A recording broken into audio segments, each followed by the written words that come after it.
इस तनाव के बीच में मार्केट के लिए क्या स्ट्रैटेजी होनी चाहिए? हमारे साथ कैपिटल माइंड के फाउंडर और सीईओ दीपक शेनॉय जुड़े हैं। Deepak ji, good afternoon. तो अब देखिए, एक स्ट्रैटेजी ये होती है कि पिछली बार का डेटा पॉइंट्स क्या कहता है, और वॉर के डेटा पॉइंट्स में हमेशा ही निकल कर आया है कि अगर आपने वहाँ बाय किया है तो पैसा बनाया आपने, और मोटा पैसा बनाया है। तो क्या इस बार भी यही स्ट्रैटेजी अपनानी चाहिए?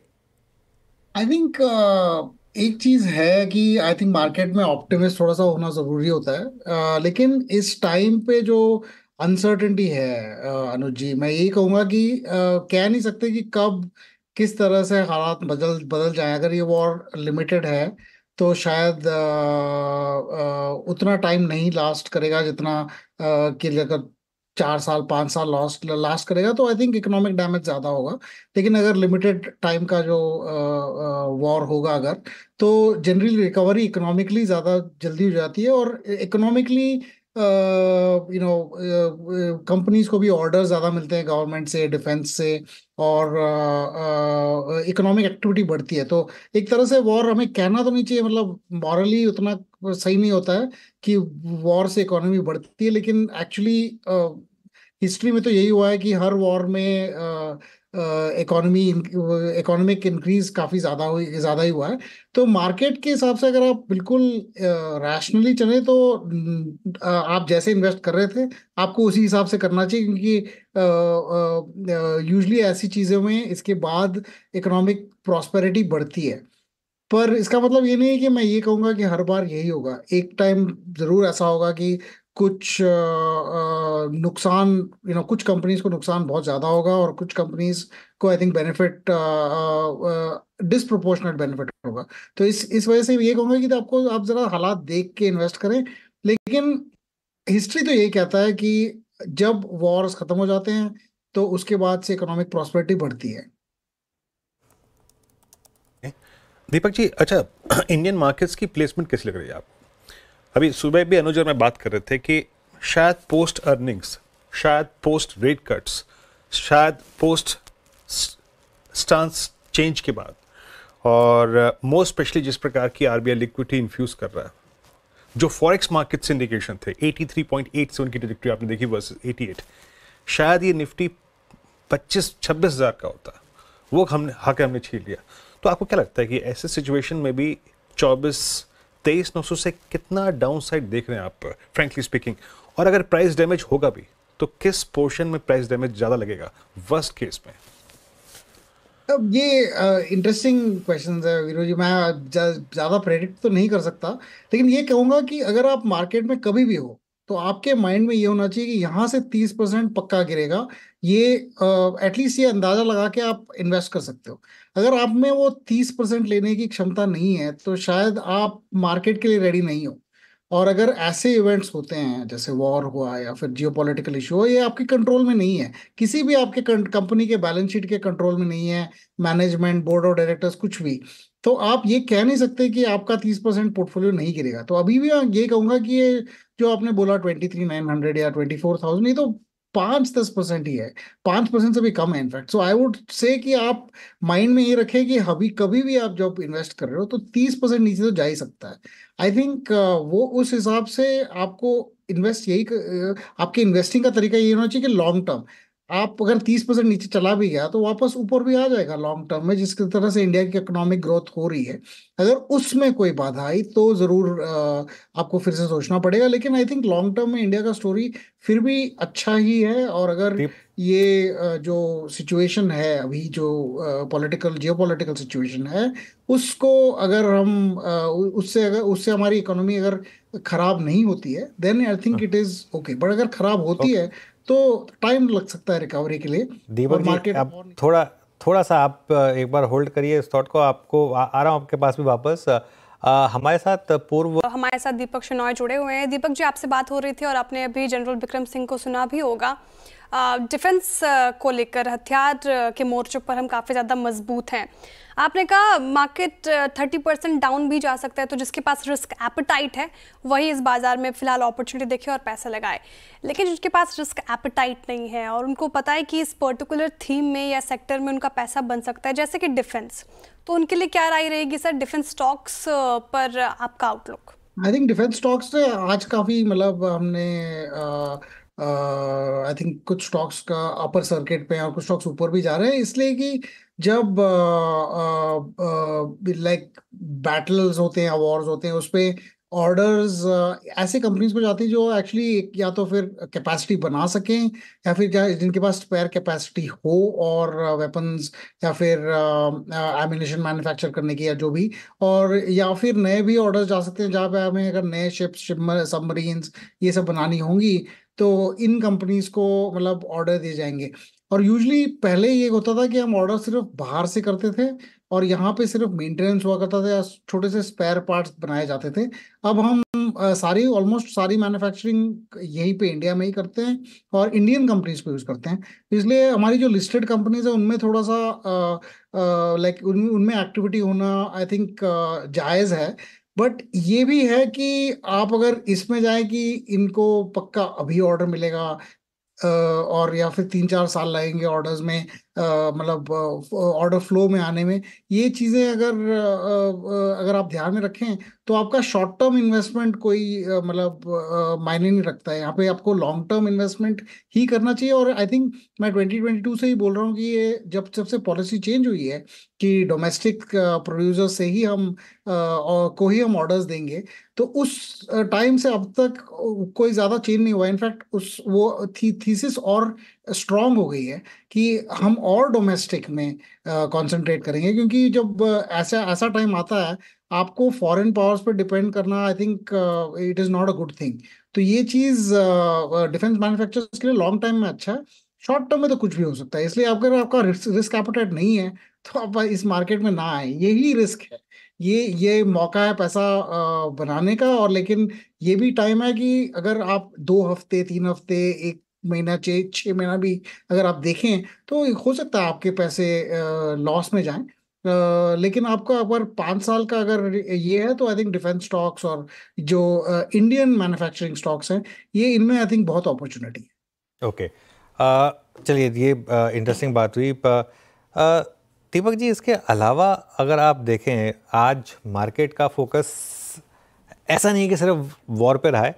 मार्केट ने एक बहुत अच्छा मैसेज दिया कि अर्निंग्स पे मार्केट पॉजिटिवली रिएक्ट करने को तैयार है। आज लार्सन एंड ट्यूब्रो के नंबर्स के बाद जो रिएक्शन आया या टाइटन के नंबर्स के बाद जो रिएक्शन आया, ओवरऑल ये अर्निंग सीजन से क्या कुछ होप जग रही है या फिर अभी भी वही ढाक के तीन पात की अर्निंग्स खराब हैं? नहीं, अर्निंग्स खराब तो नहीं है वैसे। आई थिंक मुझे ये लगता है कि अर्निंग्स नॉर्मल है, कोई ज़्यादा कुछ कंपनीज में जैसे आपने कहा कि कुछ कंपनीज में I think earnings unexpectedly better थे, तो वो कंपनीज पॉजिटिव रिएक्ट कर रही हैं। और जिस तरह से पहले फॉरेन इन्वेस्टर्स अपना पैसा निकाल रही थी मार्केट से, आई थिंक उस वॉल्यूम में नहीं निकाल रही हैं, या फिर उनका जो ट्रेडिंग है मोस्टली पॉजिटिव नेगेटिव दोनों साथ में है। पहले ऑलमोस्ट एवरी डे नेगेटिव हुआ करता था। तो चाहे आप अच्छा रिजल्ट दो या बुरा रिजल्ट दो, दिसंबर क्वार्टर में जो जैन और फेब में जो रिजल्ट्स आए थे, आपका अगर रिजल्ट अच्छा भी हो तो आपका स्टॉक गिरता था, और बुरा भी हो तो स्टॉक गिरता था। अब वो नहीं है। आई थिंक फ्लोज भी चेंज हो गई हैं। डोमेस्टिक फ्लोज अभी भी स्ट्रांग है और इंटरनेशनल फ्लोज भी आने लगी हैं। आज इनफैक्ट आज रुपी थोड़ा सा स्ट्रांग हो गई है डॉलर से। यूजली ऐसे टाइम पे रुपी को वीक हो जाना चाहिए था, लेकिन रुपी एक्चुअली स्ट्रांगर हुई है। तो मुझे ये लगता है कि आई थिंक फ्लोज का लाइक आर्किटेक्चर थोड़ा सा चेंज हो गया है, और उस वजह से आई थिंक लोग अर्निंग्स को देखने में एटलीस्ट थोड़े से ज़्यादा इंटरेस्टेड हैं। और ये क्वार्टर बहुत इंटरेस्टिंग है because is the last quarter of the year, तो आपको पूरे ईयर का रिजल्ट मिल जाता है, आपको गाइडेंस मिल जाती है अगले साल की। तो उस वजह से आई थिंक कुछ कंपनीज में I think at least some hope आने लग गया है।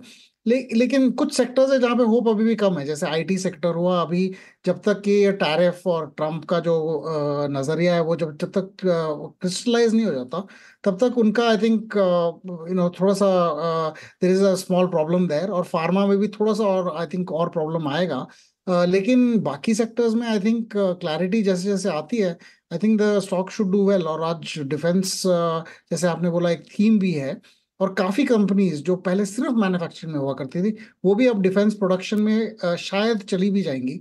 तो वो उस वजह से भी आई थिंक थोड़ा सा मार्केट खुश है ऐसी कंपनीज में, including the likes of L&T।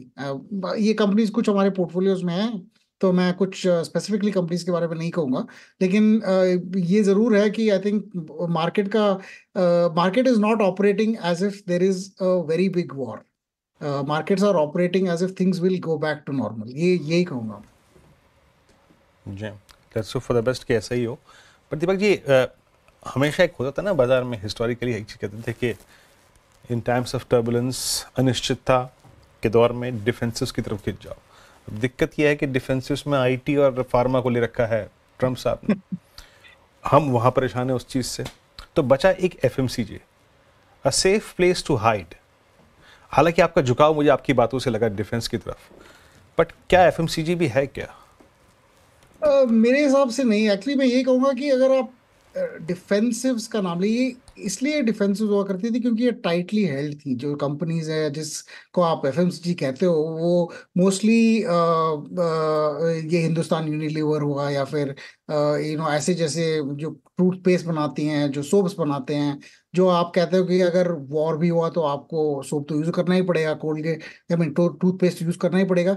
लेकिन ये I think that story is very old now, और ये कंपनीज काफी एक्सपेंसिव हो गई हैं क्योंकि उनमें कोई ग्रोथ नहीं है। ग्रोथ 5-10% के करीब होता है। कभी कभी आप प्राइस बढ़ा सकते हो तो थोड़ा प्राइस बढ़ा लेते हो तो आपका 15% हो जाता है। पर इन कंपनीज को आप 60-70 टाइम्स अर्निंग्स दोगे अगर, तो आई थिंक लॉन्ग टर्म में उतना कोई फायदा नहीं है इसका।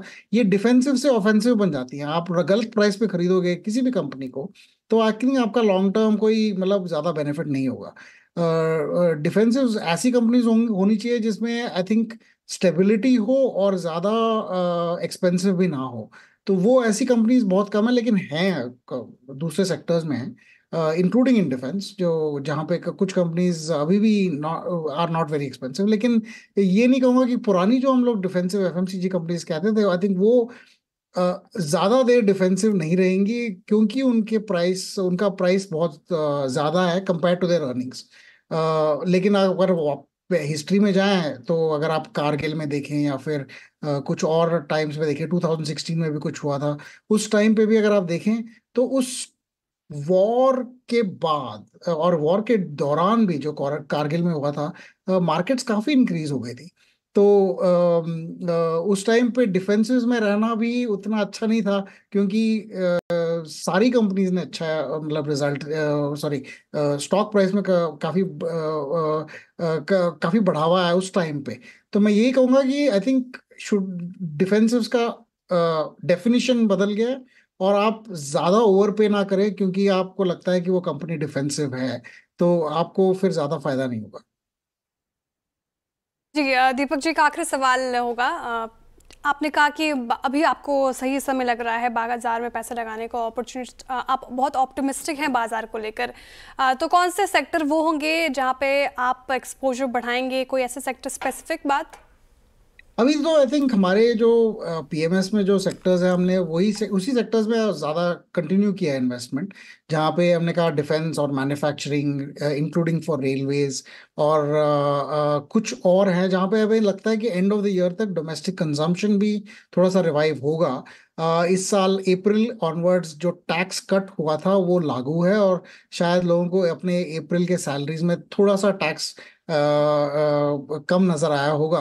तो शायद कंजम्पशन भी थोड़ा सा इस साल में टूरिज्म और कंजम्पशन थोड़ा सा बेटर होगी। लेकिन ये जब जियोपॉलिटिकल इश्यूज थोड़ा सा अगर सॉल्व हो जाए उसके बाद, और मुझे ये भी लगता है कि हमारी जो डिजिटल फाइनेंशियल कंपनीज हैं जो फाइनेंशियल इंफ्रास्ट्रक्चर बनाती हैं, उनमें भी बहुत स्कोप है कि जैसे जैसे आप आगे जाते देखते हैं लोग अपने सेविंग्स को फाइनेंशियल एसेट्स में, या चाहे म्यूचुअल फंड हो, चाहे स्टॉक्स हो, चाहे इंश्योरेंस हो, ऐसी ऐसी चीज़ों में इन्वेस्ट कर रहे हैं ज़्यादा से ज़्यादा compare to real estate and gold. तो मुझे लगता है कि ऐसी कंपनीज भी हमारे I think long term portfolios के लिए अच्छी हैं। लेकिन मैं ये कहूँगा कि मैं यही कहता था 6 महीने पहले और अभी भी यही कह रहा हूँ। तो इस करंट न्यूज़ की वजह से कोई मेरे माइंड में बदलाव नहीं आया है। अच्छी बात है, जो व्यू है वो आपने स्टेबल रखा है, उसमें क्या दिक्कत है। Thank you so much Deepak ji. मुझे पता आपको एक मीटिंग में जाना है, थोड़ा आपको हमने होल्ड करके रखा, सॉरी उसके लिए, लेकिन थैंक यू सो मच आज हमारे साथ जुड़ने के लिए। चलिए ये